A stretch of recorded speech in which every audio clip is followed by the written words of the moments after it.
At 03:17 a.m., March 17, 2025, southern Red Sea, 40 nautical miles north of Bab el-Mandeb. The Arleigh Burke-class destroyer USS gravely leads a mixed convoy, cargo freighters, a U.S.-flagged LNG tanker, and an empty slot of sea that feels too quiet for comfort. Inside the Combat Information Center, red lights hum over steel consoles. The air smells of metal and sweat. A flicker crawls across the radar, then another. Dozens of specks flash, scatter, and vanish. Not missiles. Too small, too erratic. Bogies, someone mutters. The operator marks one, loses it, marks another, gone again, like catching fireflies in a thunderstorm. Engines pulse through the deck plates. Sonar sends out a heartbeat, and the ocean replies with a slow thump, as if breathing back. 42 seconds to the next sweep. 3 minutes until the convoy reaches a choke point where one wrong turn could box them in. Every screen blinks in unison, painting the room in waves of green and static. The watch officer keeps his voice level, counting contacts. 17 intermittent returns. No heat signature, no missile arc. Whatever is out there moves like ghosts on caffeine. The crew exchange glances. This isn't a missile raid. It's something stranger. Bridge reports steady speed. On radar, the tanker's crane reflects like a dagger aimed straight at them. The electronic warfare console hums awake, its surface warm, waiting. The room narrows to seconds and breath. One word travels from headset to headset. Swarm inbound. Above the haze, a pair of fighters listen in silence, orbiting miles above the darkness. Down here, the decision belongs to Gravely. The Red Sea is about to choose its predator and its prey. The first wave didn't even look dangerous. Small, slow, and cheap, built from plastic frames and off-the-shelf motors. Yet in the right hands, these toys had turned into the deadliest puzzle of the Red Sea. They didn't come alone. Behind them waited the real punch. Short-range cruise missiles hidden somewhere along Yemen's coast. The tactic was simple, brutal, and clever.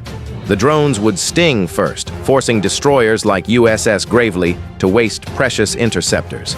And when the magazines thinned, the missiles would follow, fast, low, and merciless.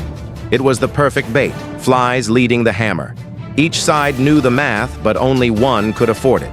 Under favorable conditions, a single improvised drone might cost less than $3,000. An American SM-2 interceptor?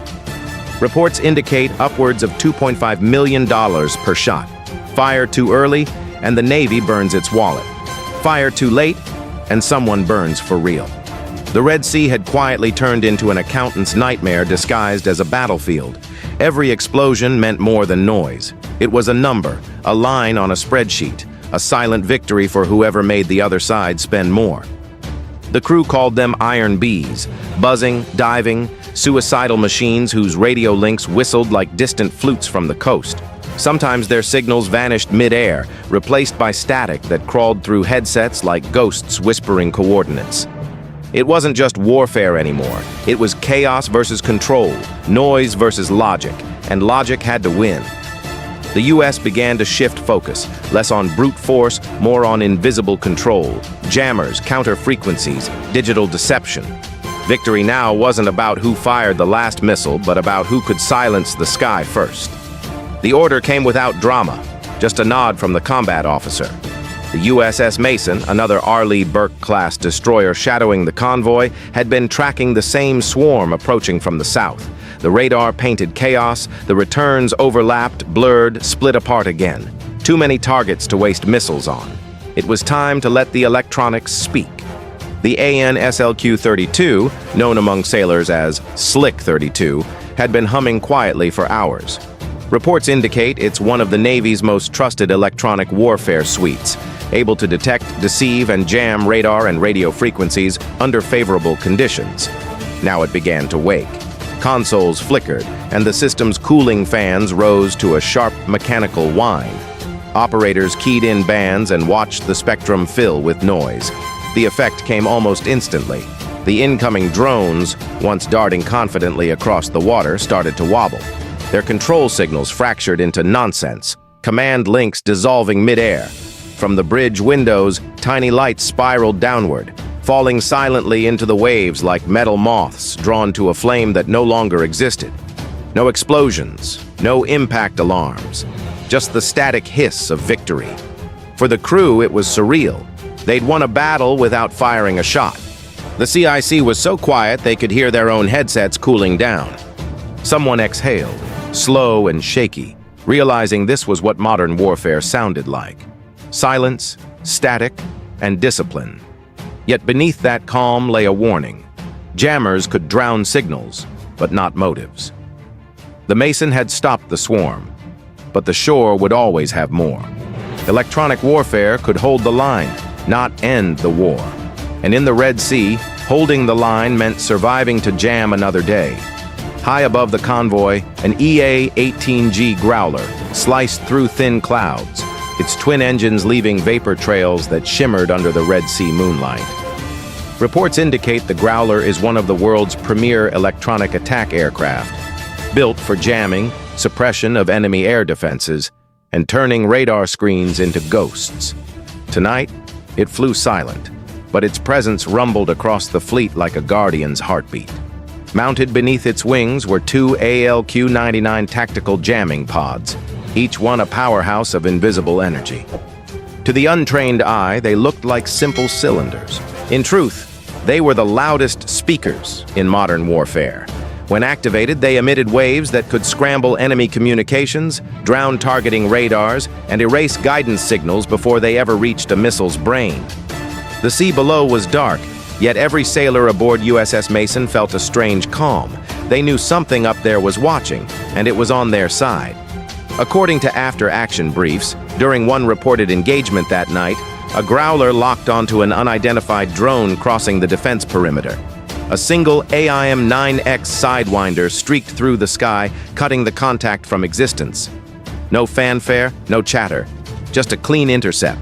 The Growler's success wasn't about kills, it was about control.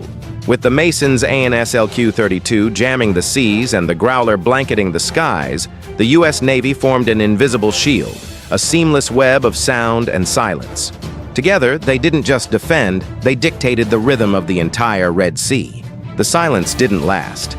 At 04:12 a.m., new radar contacts appeared. Small, erratic, low altitude. Too many, too soon. The swarm was back, but this time it moved differently. Coordinated, almost rehearsed. Each drone zigzagged across the horizon, forcing the defense systems to split attention. The tactic was clear. Jab first, hammer later. Reports indicate the Red Sea attackers had adapted. They were no longer chasing direct kills. They were hunting ammunition. Every drone that forced a missile launch was a win. It was psychological warfare disguised as chaos. The crew of the USS Gravely watched the CIC screens bloom with green traces, hundreds of dots merging into a storm. 74 seconds until impact, someone said flatly. Then, make that 60. The Combat Information Center moved like a machine under pressure. Voices clipped, hands steady. The tactical action officer's eyes locked on the main display. The ship's computer tracked more than 50 simultaneous targets, and the number kept climbing. For every missile they could fire, 3 more drones appeared. They were running out of seconds, not courage. 42 seconds left. A flash of motion on the edge of radar, a larger return, faint but climbing. Not a drone, something heavier, faster. Possible missile launch detected. The words froze the room. The officer hesitated for a breath, then made the call. Fire 1 SM-2. The missile roared from its cell, cutting upward through salt haze. A bright bloom on the radar, then silence. Contact lost. No explosion, no debris, just uncertainty. The room held its breath. Somewhere beyond the noise, the real strike might already be coming. And for the first time that night, nobody was sure who had just been baited. By dawn, the deck of the USS Gravely looked scarred. The Mk-41 vertical launch system hatches were smeared with soot, paint blistered by repeated missile launches. The smell of scorched metal lingered in the morning air, clinging to everything. Steel, boots, uniforms. Each burn mark told the same story. Another night survived, another magazine a little emptier. Reports indicate that missile expenditure during this period rose dramatically, surpassing the totals of entire past decades in mere months. The numbers didn't just look bad on spreadsheets, they felt heavy in the hands of sailors who loaded the launchers. For them, every reload was a reminder that each shot cost millions, yet each drone they destroyed cost less than a cheap car. It was victory paid for in zeros. A young seaman leaned on the railing, eyes tracing the smoke trails fading into the sunrise. "My dad served on a destroyer in Desert Storm," he murmured. "Said he fired once in 6 months. We've done that 6 times tonight." The others laughed softly, but no one found it funny. The Red Sea had become a furnace of repetition. Launch, reload, launch again. The heat on the deck wasn't just from the metal. It was from the question no one wanted to say out loud. How long can we afford to win like this? Somewhere far from the war zone, in the cool glow of Silicon Valley, people were already searching for an answer. A cheaper, smarter way to fight a war that never sleeps. 3 months after the Red Sea battles reached their peak, a quiet call went out. Not from the Pentagon, but from Mountain View, California. The Defense Innovation Unit, DIU, had posted a challenge to the private sector: build a cheap kinetic defeat system for medium-sized drones. Under public statements, the brief demanded a working prototype within 12 months. It wasn't a request, it was a race. Inside glass-walled offices overlooking the Pacific, engineers swapped lab coats for tactical diagrams. Startups that once designed delivery drones now sketched weapons to destroy them. Ideas clashed like steel: electromagnetic nets, smart cannons, micro-missiles, even swarm-on-swarm counter-drone tactics. Silicon Valley, once obsessed with apps and ads, was suddenly speaking the language of war. The principle was simple: lower the cost per kill. Each solution aimed to flip the economic equation that had haunted the Navy. A $3,000 drone shouldn't require a $3 million missile. Reports indicate that DIU's criteria focused on speed, modularity, and mass production. Anything that could be deployed fast, cheap, and smart. No secret formulas, no classified tech, just American ingenuity under pressure. News of the program leaked quickly. Journalists called it the startup arms race. Lawmakers praised the innovation, some with genuine pride, others with nervous smiles. The line between tech and defense was fading fast. Cameras rolled as a congressman toured a small hangar filled with half-built launchers, declaring, "This is how we fight smarter."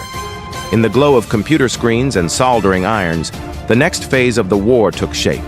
Not in steel shipyards, but in co-working spaces smelling of coffee and ambition. The Red Sea had drawn Silicon Valley into the fight, and this time the code was as important as the cannon. They called it Project Mirror, though the name never appeared on any public document. Its purpose wasn't to destroy, it was to deceive. Built as a radar deception network, the system projected false signatures across the Red Sea, tricking enemy sensors into seeing what didn't exist. No smoke, no explosion, just ghosts made of data. On the night of its first live test, 12 hostile drones approached the convoy, flying low and tight. The USS Gravely held fire. The CIC crew watched as glowing dots filled their screens, waiting for the inevitable. Then something strange happened. 10 drones suddenly veered off course, accelerating toward a cluster of false returns drifting several miles west. 2 more lost altitude and vanished into the sea. No interceptors launched, no missiles burned. The sky stayed clean, and the threat erased itself. Inside the Combat Information Center, the silence felt theatrical. Screens flickered like stage lights. Someone whispered, "They're chasing ghosts." Another voice answered, "Then let them die believing." The sailors watched their enemy perform a play written by deception, actors in a story they didn't know they'd lost. Reports later described the result as a complete decoy engagement. The drones never touched a single ship.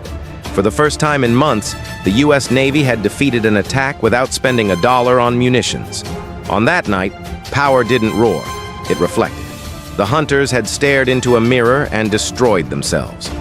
By sunrise, the Red Sea had forgotten the war. The waves rolled slow and silver, washing over the scorch marks that dotted the USS Gravely's deck. Sailors moved in silence, wiping soot from the Mk-41 hatches. the same hands that hours earlier had hovered over the launch keys. The radar screens dimmed one by one until the CIC felt almost peaceful. Overhead, the EA-18G Growler banked east, disappearing into a haze of gold. The sky swallowed the last echo of the fight. In his cabin, the captain wrote the final log of the day. The pen dragged slightly, as if the words weighed more than the paper could hold. He noted the number of drones destroyed, the missiles not fired, the fuel burned by the Growler's long vigil. But the lines between statistics and morality blurred. How do you measure victory when silence costs millions and noise costs lives? Outside, the sea looked the same as yesterday. No borders, no politics, just reflection. Reports indicate U.S. patrols in the region continue under rising budget and operational strain. The captain knew it wasn't just a battle for territory anymore. It was a war of signals, sensors, and solvency. He closed the logbook and stared at the horizon, a thin red line under the morning sun. Somewhere beyond it, the enemy was learning, adapting, building. The next wave wouldn't look the same. The question wasn't if it would come, it was when. In the age of steel and code, the loudest weapons no longer make a sound. The battlefield has shifted from trenches and missile trails to frequencies and data streams, where victory belongs not to the one who fires first, but to the one who listens longer, learns faster, and disappears better. The Red Sea became the first whisper of this new reality, a mirror reflecting what warfare truly is now, a contest of information wrapped in silence. The sailors aboard the USS Gravely didn't return home with stories of explosions or glory. They returned with lessons written in static, proof that intellect, patience, and control can outmatch brute force. Their battle was not about destruction, but precision. Not about how hard they hit, but how clearly they understood. And as the world watches these silent duels unfold, one truth hums beneath every frequency. Technology may evolve, but arrogance doesn't. Somewhere, another hand is already tuning its signal, another mind preparing to jam back. The next war won't start with a bang. It will start with interference. In modern war, silence isn't the absence of power, it's the proof of it. If this story pulled you in, don't let it end here. Like, share, and subscribe so every scenario can stretch beyond imagination and linger long after the screen fades. Remember, this is storytelling, not a playbook. No commander, sailor, or soldier should ever gamble with lives in reckless games of intimidation. The purpose is to illustrate, to dramatize, to warn, never to instruct. Any resemblance to classified missions or individuals is purely coincidental. The intent is not to mislead or glorify war, but to spark curiosity, reflection, and a deeper appreciation for how fragile modern conflict can be.